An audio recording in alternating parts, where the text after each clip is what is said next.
Cage wrote 4 minutes 33 as a piece in 3 movements where the performer does absolutely nothing, allowing the audience to absorb the sounds around them. Everyone experiencing the piece in a different way, therefore, because we all hear things in a different way. Tonight the piece has been presented in a full orchestral version conducted by Lawrence Foster. He's going to give a downbeat to each of the 3 movements. He'll turn pages when he needs to, and of course the orchestra will remain silent, we hope, throughout the piece. I reckon Cage would have been pretty pleased that this piece is being televised, because of course you at home are going to experience this piece in a very different way to those of us here in the hall. Well, I promise you, this is the piece everyone here tonight has come to experience. There really is nothing like John Cage's 4 minutes, 33 seconds.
Well, that's one of the most extraordinary performances I've ever experienced here in the Barbican Hall. 4 minutes and 33 seconds by John Cage. And by the way, those of you with stopwatches, and there are many of you out there, I know, 4 minutes and 33 is the amount of performance time we heard. There was, of course, time between the movements as well for everybody to cough. I've still got Tom Service here with me. Tom, have you ever experienced a performance of this piece? Yes, but not in this environment. I mean, what was amazing about it was how much tension it generated. I mean, you could cut the atmosphere with a knife, and every cough, every tiny noise was absolutely amplified, made into a massive musical event. I thought it was extraordinary that, given that most people, our audiences seem happy to cough their way through every premiere that's played in this place, when you're given an opportunity to be quiet, they really are quiet, apart from a few obvious coughs. That's right. No, they did absolutely relish it. And it was where you talk about it. When it created an electrifying atmosphere, and actually, the most dominant sound was, I think, probably the sound of the Barbican's electrical system. You could hear a very distinct high hum, which one really focused on.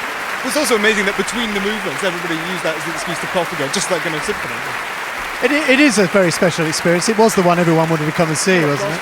Yeah, indeed, absolutely. And I think it is just amazing how it is something so completely, in a way, simple, absolutely unique.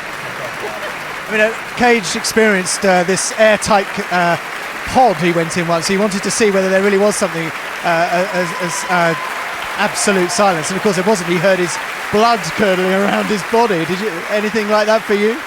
Not quite. I think apart from a couple of subterranean growls, I'm not sure. I don't think that was me. It may have been, I suppose. I don't know. All right. Well, thank you very much, Tom Service, for being with us tonight.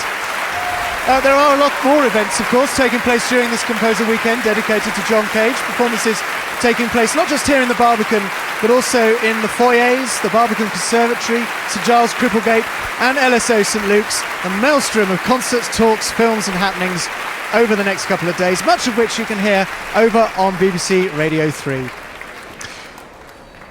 Well, Cage said everything we do is music. With that thought in mind, it brings us to the end of this concert by the BBC Symphony Orchestra, exploring Cage in his American context. So from me, Tommy Pearson, at the Barbican Centre in London, good night.